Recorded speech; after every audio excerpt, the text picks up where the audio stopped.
अगर आप भी लेना चाहते हैं देश दुनिया की तमाम जानकारी तो आज ही सब्सक्राइब करें हमारे चैनल को। साथ ही नीचे दिए बेल आइकन को जरूर दबाएं ताकि हर अपडेट आप तक पहुंच सके। नमस्कार, प्रभा साक्षी देख रहे हैं आप। आपके साथ मैं हूं अंकित सिंह। कर्नाटक की राजधानी बेंगलुरु में आज से एरो इंडिया शो शुरू हुआ। यह कार्यक्रम 5 फरवरी तक चलेगा। रक्षा मंत्री राजनाथ सिंह और मुख्यमंत्री वीएस येदियुरप्पा आज के कार्यक्रम में शामिल हुए। इनके अलावा कार्यक्रम में सेना के तीनों प्रमुख भी शामिल रहे।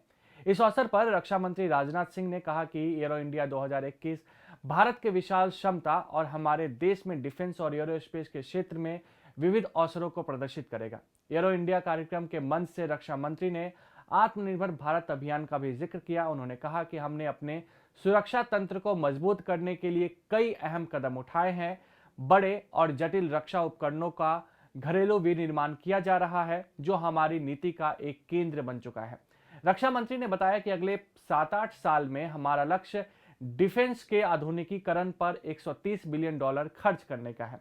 I have been informed that about 540 exhibitors, including 80 foreign companies, defense ministers, delegates, service chiefs, and officials from more than 55 nations are participating in this event. It reflects the growing optimism of the global community and the level of confidence felt in the emerging capabilities of India.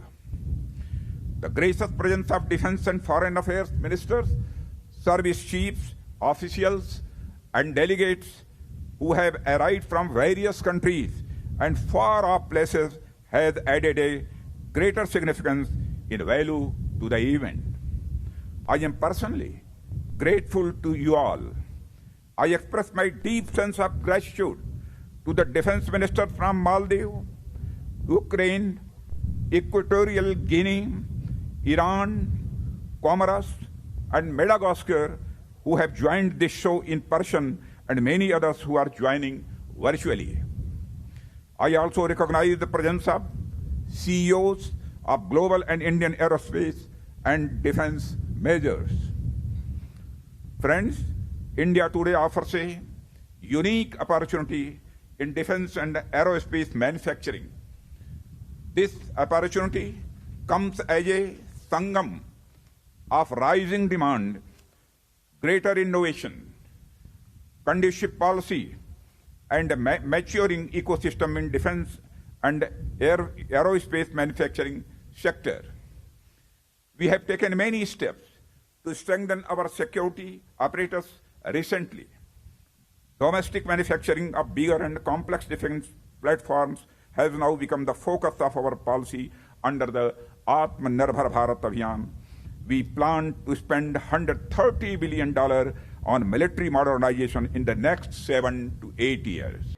Bengaluru में arrow India 2021 समारोह के उद्घाटन पर 3 Mi-17 helicopter ने fly past में हिस्सा लिया। इसमें इजराइल के एल्बिट सिस्टम्स ने अपनी Rampage air to ground missile का प्रदर्शन किया।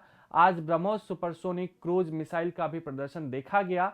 रक्षा अनुसंधान और विकास संगठन ने देश की 5वीं पीढ़ी वाले fighter aircraft advance medium compact aircraft को दर्शाया।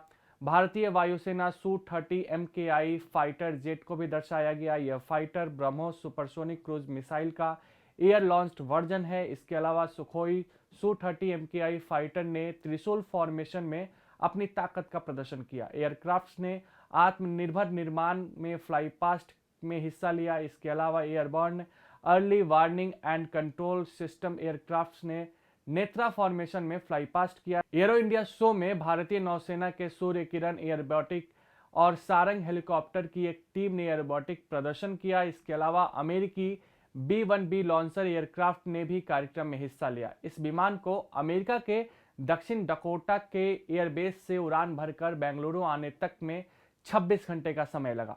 प्रधानमंत्री नरेंद्र मोदी ने एरो इंडिया कार्यक्रम को रक्षा और एरोस्पेस के क्षेत्र में सहयोग का अद्भुत मंच बताया और कहा कि इन क्षेत्रों में किए जा रहे सुधारों से भारत के आत्मनिर्भर बनने के प्रयासों को बल मिलेगा। उन्होंने ट्वीट किया कि रक्षा और एरोस्पेस के क्षेत्र में भारत में असीमित क्षमता है।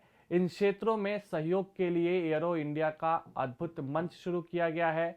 भारत सरकार ने इन क्षेत्रों में भविष्य की दृष्टि से सुधार किए हैं जो आत्मनिर्भर बनने की हमारी कोशिशों को बल देगा। इन सब के बीच रक्षा मंत्री राजनाथ सिंह ने चीन के साथ जारी सैन्य गतिरोध पर कहा है कि भारत अपनी सीमाओं पर यथास्थिति में बदलाव की कोशिशों को लेकर सतर्क है और क्षेत्रीय अखंडता की रक्षा के लिए किसी भी दुस्साहस से निपटने के लिए तैयार है। इसे साफ साफ चीन को भारत की ओर से धमकी बताया जा रहा है और यह भी कहा जा रहा है कि भारत इसी तरीके से चीन को लगातार आंख दिखाता रहेगा।